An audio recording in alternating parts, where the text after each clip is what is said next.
chronic illnesses and the more progressive kind of illnesses are extremely common in people who had childhood trauma, right? Whether this is the irritable bowel syndrome or the fibromyalgia or the more progressive, more serious kind of illnesses. If you have read the book by Gabor Mate, When the Body Says No, it all really makes sense why this is happening to us. So I want to briefly talk about why, because it really affected my life and many of my clients' life, and so many people keep reaching out to me about what am I going to do, right? It's like I have a therapist, I've been working on my childhood trauma for so long, but now this has happened, now I have this diagnosis, and whatever it is there for you, for some people it is cancers, for other people it is more neurological kind of diagnosis, or debilitating migraines, and the list is endless what can happen to our body when there's this constant state of disconnection, right? Because does it feel like this to you too, that I felt like I was all little parts, I was like fragmented. I always said I'm like a shattered vase. The pieces might still be there, but as they're like all spread all over the floor and I can't seem to get it together. I've had years of therapy, it just doesn't fit together. Perhaps you can relate to this, right? In those kind of states, our body's immune system isn't functioning properly. Actually, none of our systems are functioning really okay in that kind of state. But it's understandable when in childhood you had just, when the environment you've grown up in was very dangerous or volatile or abusive. It doesn't have to be in your family home. Perhaps you were in foster care, or you were adopted, or in a boarding school, or a church. It doesn't matter where it happened.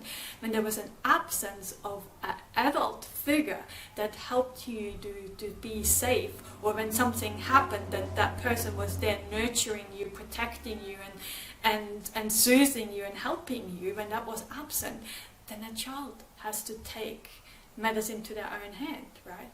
That's what happened for us. We had to kind of do the best we can to keep ourselves safe, to survive, to make it through another day, to make it through another day with the least amount of abuse, right?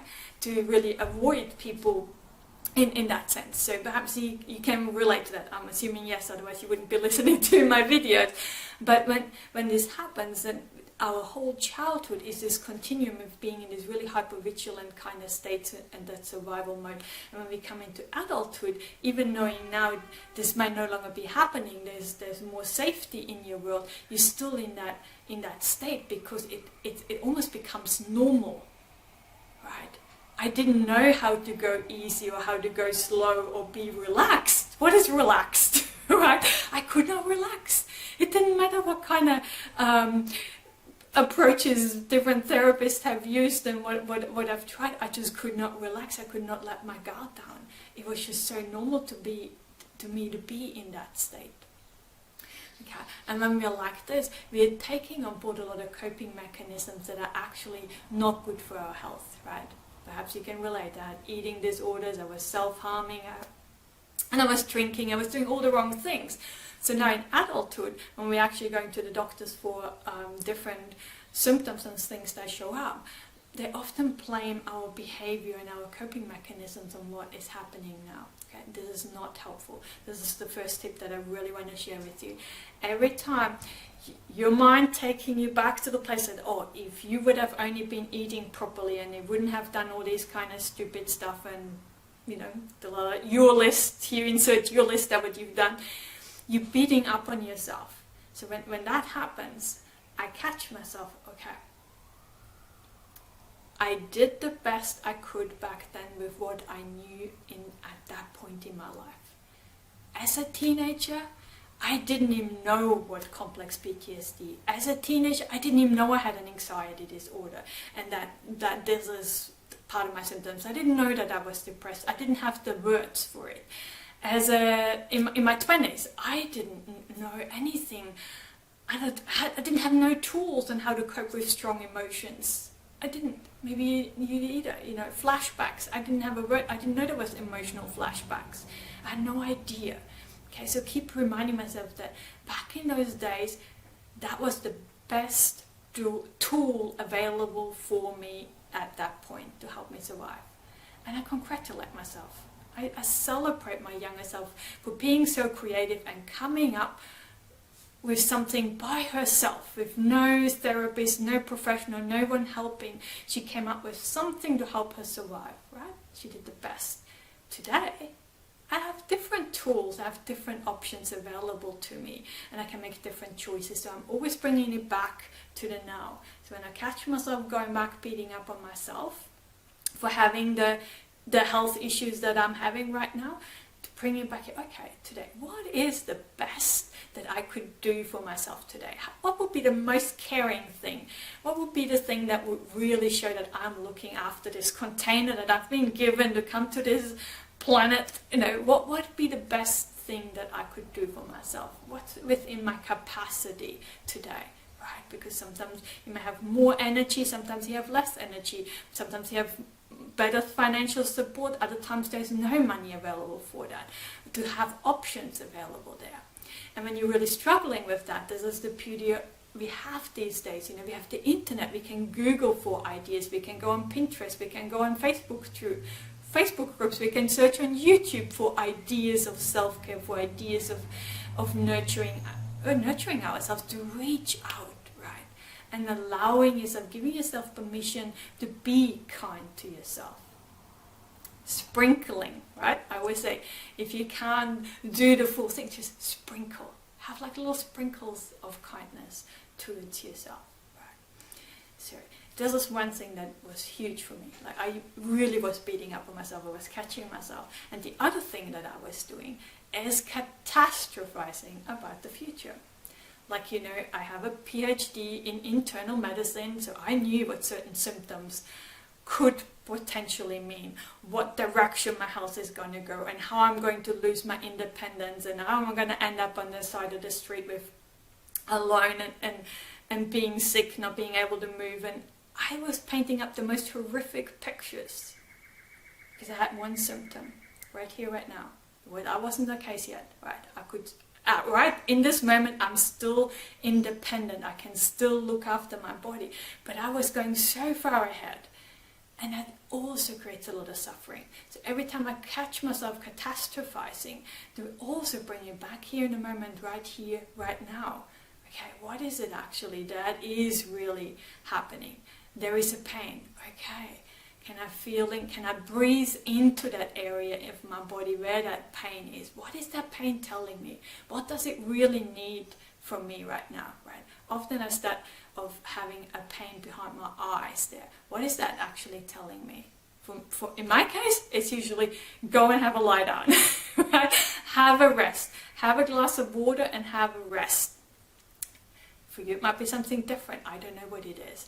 For some people, that there's signs that they're deficient in certain vitamins. I would say go to your doctor and do at least the vitals, the check. So often for us, when people feel extremely fatigued or that drowsiness and tiredness for months on end, have a check your iron levels, check your P12 and things like that. Because sometimes it's just something like that you're really deficient in one of those things, and that's a rather easier fix than other things, right? So we want to always clear those things as well. That's why it's important to have a good relationship with a doctor.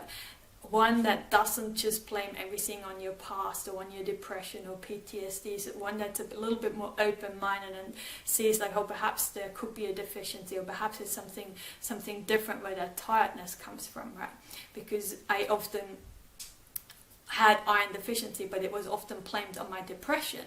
So that those kind of things can happen, and they can be feeling really disheartening, right? It's already, our life is so hard when we're at the beginning of our healing journey. There's so much happening, so many now my cat comes here. There's so many of you guys wanted to see my cat. You might see him today if he doesn't knock over the whole camera here right now. He wants to be part of everything. This was actually a gift for myself, or he is a gift to my life.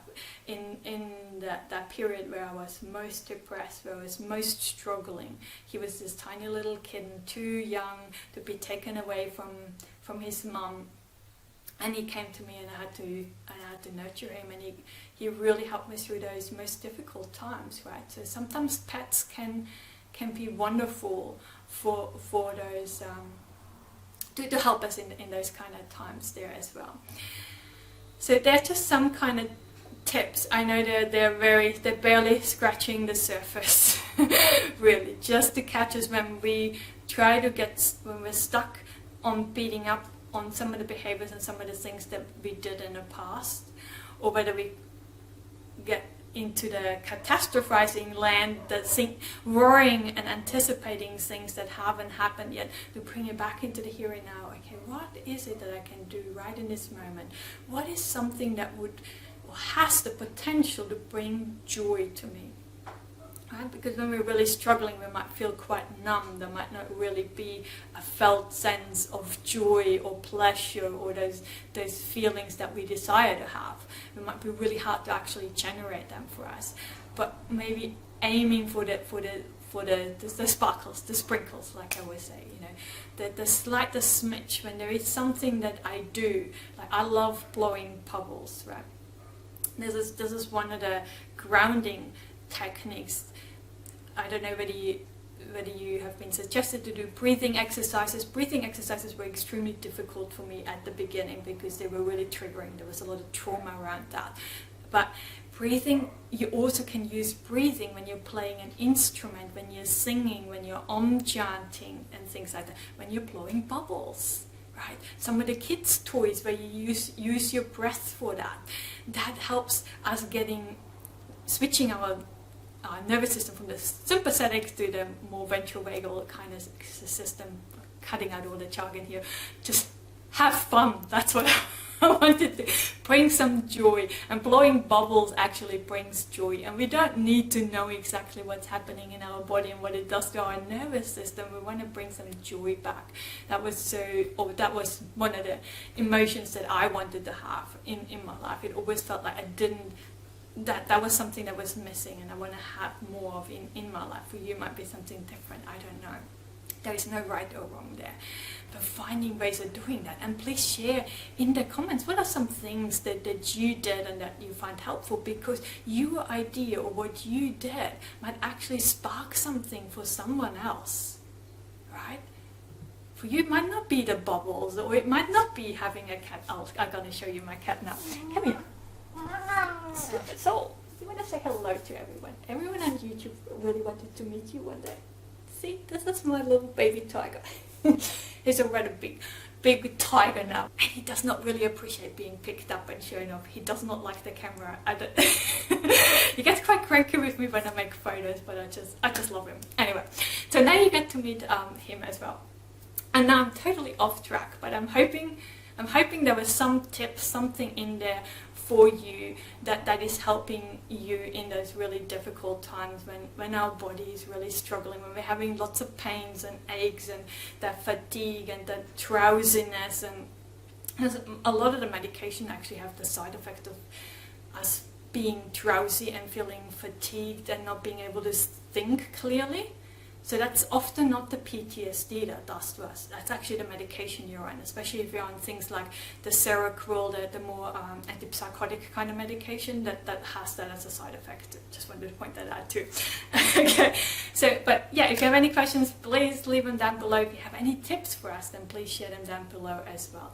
Thank you for being here, and as always, sending you lots and lots of love and rainbows to brighten up the tough times just a little. See ya. Bye.